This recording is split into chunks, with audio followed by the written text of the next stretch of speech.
Hai guys, ketemu lagi sama gue Yoka. Kali ini kita mau ngomongin tentang karir programmer, tips gimana cara menghadapi gelombang layoff dan ketidakpastian ekonomi. Mau ngomongin apa di episode kali ini? Kali ini kita mau ngomongin tentang gimana cara menghadapi gelombang layoff dan ketidakpastian ekonomi. Kenapa? Karena belakangan gue lihat banyak banget kabar tentang layoff di industri IT ya. Ini hampir tiap minggu di tengah tahun kedua 2022. Dan gua rasa ini pernah juga terjadi di masa lalu dan akan berulang di masa depan. Ya, sebabnya bisa jadi berbeda ya. Alasan kenapa ekonomi lagi downturn, tapi efeknya akan mirip dari sudut pandang kita sebagai pekerja. Ini menurut gua kenapa gua perlu ngebahas tentang ini. Mungkin sebelumnya kita perlu ngomongin dulu kenapa sekarang banyak layoff di industri IT ya. Yang pertama itu karena lagi ada permasalahan ekonomi global. Misalnya kita baru keluar dari masa pandemi, habis itu ada perang Rusia-Ukraina, dan itu menyebabkan inflasi ya. Di samping itu juga startup banyak yang strategi awalnya itu bakar duit tanpa mikirin profitabilitas.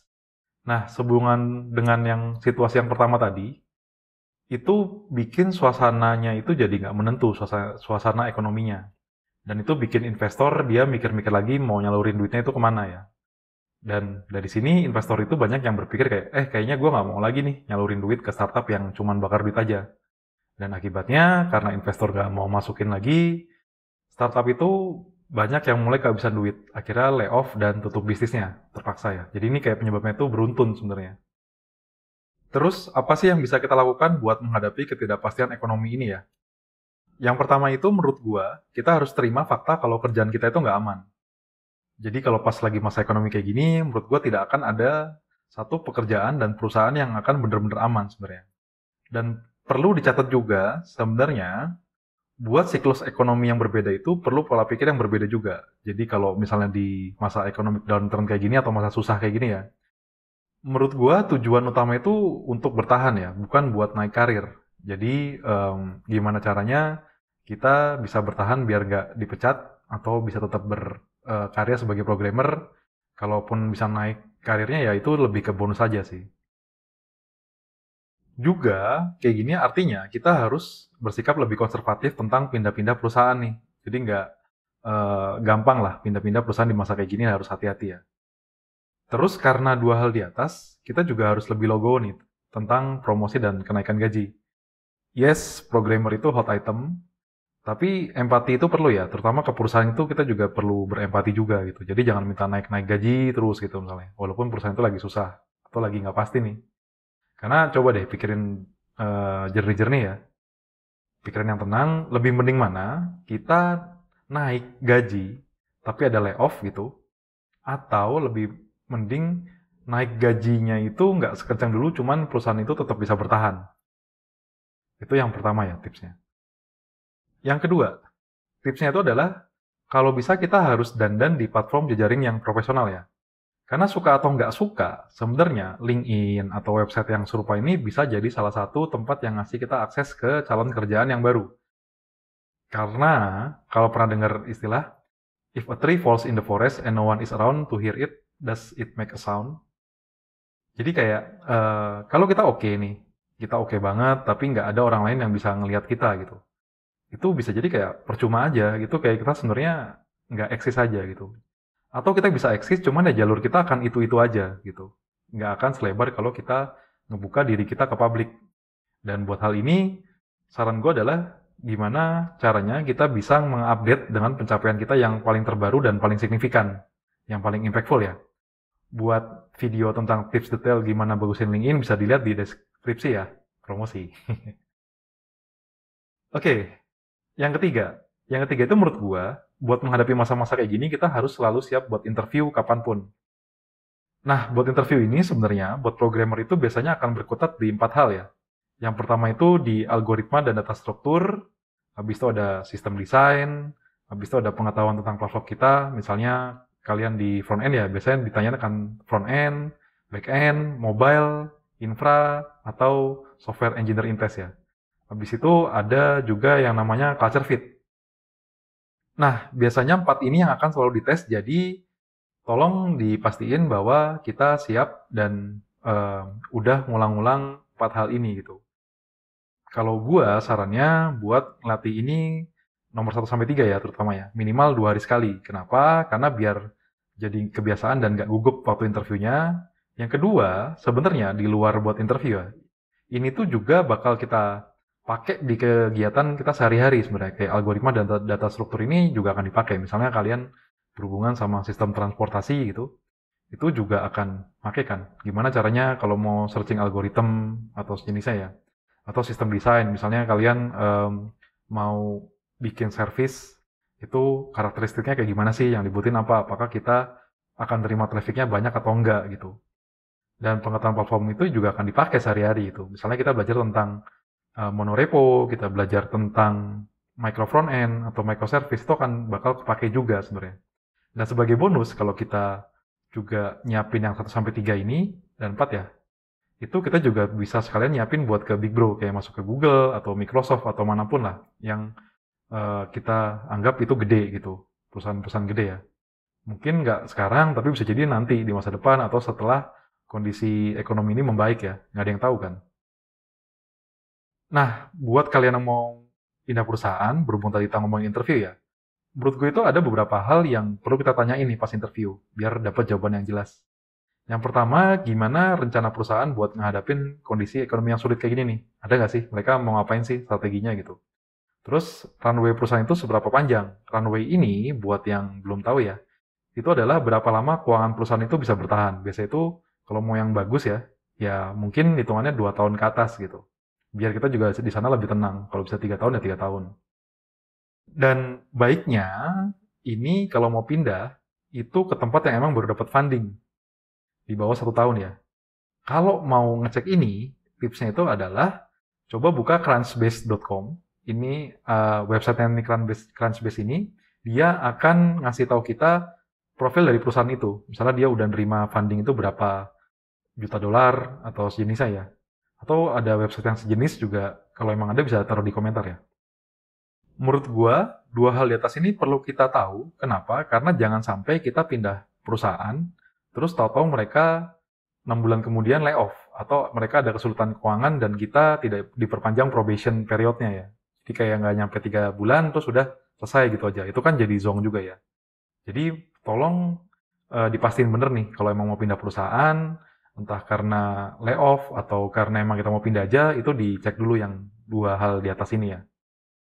Dan selain itu, kenapa kita harus ngecek 2 hal di atas itu adalah karena sebenarnya kita cuman punya kesempatan buat pindah yang hitungannya cepat ya, di bawah setahun itu cuman beberapa kali. Jadi kalau kita pindah ke tempat lain kurang dari setahun nih, kalau bisa berikutnya itu harus agak lama ya, kayak 2 tahun atau lebih gitu.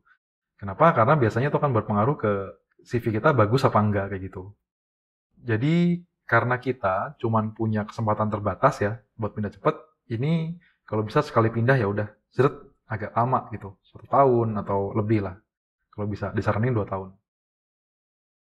Dan yang keempat, menurut gue yang penting itu juga kita perlu investasi pundak atas. Jadi kita harus belajar terus tentang keahlian kita dan berbagai macam hal lainnya ya. Saran gue, kalau emang mau belajar itu di luar kerjaan, itu lebih ke kompetensi inti kita dulu di luar jam pekerjaan ya. Baru masuk ke yang lainnya.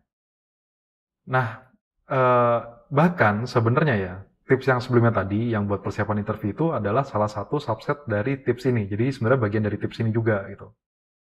Dan dari pengalaman gue sendiri, sebenarnya investasi ini adalah salah satu bentuk investasi yang paling cuan dan dapetin hasilnya paling cepat.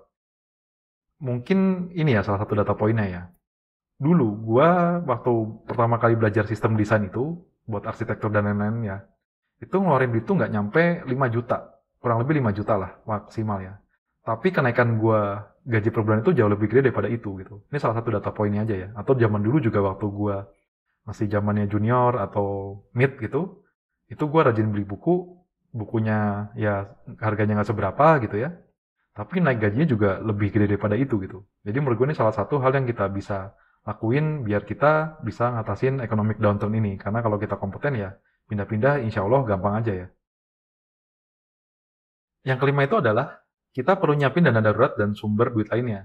Terutama kalau masanya lagi gini, jangan boros dulu gitu. Yang selalu gue bilang ke diri gue sendiri itu adalah, kalau gue emang gak punya duit ya jangan sosokan kayak punya duit gitu.